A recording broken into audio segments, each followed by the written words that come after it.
Hi, I'm Mary Cooper with American Dream TV, and we're at the Studebaker National Museum here in South Bend, Indiana. You know, I grew up in South Bend since I was about 10 years old, and I had heard the name Studebaker, but I had never really understood the impact that that name had on the community. I read it in the history books, I saw the building names, I saw the street names, but it wasn't until recently when I realized that the church that I had attended as a child, St. Paul's, and then actually got married in, was built by Clem Studebaker. Now all of a sudden, it's a little bit more personal to me. Today we're going to step inside the Studebaker Museum, and we're going to learn how one family had such an impact and influence in the South Bend community, and how that influence is still relevant today.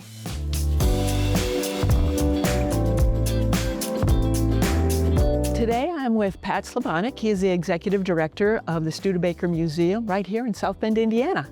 So Pat, tell us a little bit about the history of the Studebaker family and how it was really impactful at the time of its beginnings. Yeah, so the Studebaker Museum tells the story of the Studebaker Corporation and related industries and people in the South Bend area. And the company started as a very humble blacksmith shop in 1852 in downtown South Bend. The company quickly grew and became the Studebaker Brothers Manufacturing Company. They went on to become, by 1890, a company that had manufacturing and assembly and distribution on 6 continents, which is literally all around the world. And that really was a major economic driver for our community here in South Bend. You talk about what caused people to move here. A lot of times it was Studebaker jobs, and Studebaker was a booming town during that industrial era. They had manufacturers like Oliver and Singer and Studebaker all working together to recruit people. And that's why European immigrants came here, and also Americans migrated here for the fantastic jobs. And that really shaped our community today. Wow, that's amazing. Such variety, such diversity.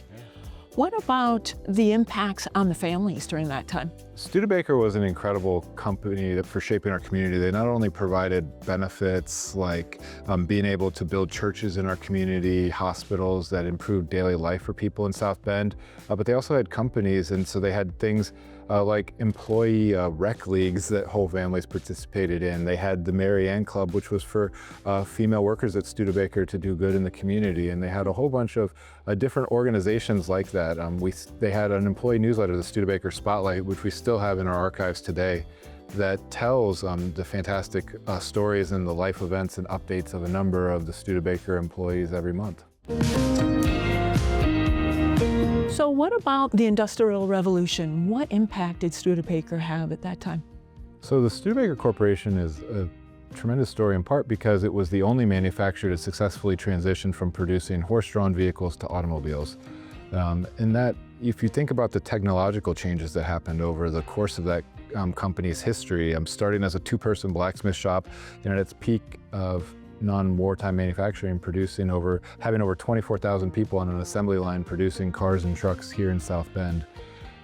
It is a company that had to keep up with technology and shape technology, and it was certainly an important part of what was the cultural forces that were happening in our country all around us right here in a microcosm. So if someone visits the museum today, what do you want to embellish in their heart? What do you want them to walk away with? I hope that it's a sense of surprise when they leave here. Studebaker was a profound company that spread over 100 years of transportation history and over an incredible era of change in our country. I think a lot of people come here knowing the nostalgic cars and the wonderful automotive history we have here, but I hope that they leave with a sense of awe about what this company was and how it impacted the entire shaping of history over the last century. Very good. Well, thank you, Pat. This has been absolutely enlightening, and appreciate everything that you have taught and expressed to me today. Yeah. Thank you for joining us. Yeah. Yes. You know, growing up, Studebaker was just a name. But after being here, you realize that it's so much more. You realize that it's about the buildings, the churches, the people, the opportunities that drive so much in the everyday life of South Bend. You know, funny thing, my parents back in the day were into cars. They were race car drivers, and it's probably where I got my lead foot from. I've always loved fast, sleek cars, but after being here today and connecting all the dots, I realize that it's not just about the cars. It's about the people, the visionary, and the legacy that drives so much here in the South Bend community. I am Mary Cooper, and this is the American Dream.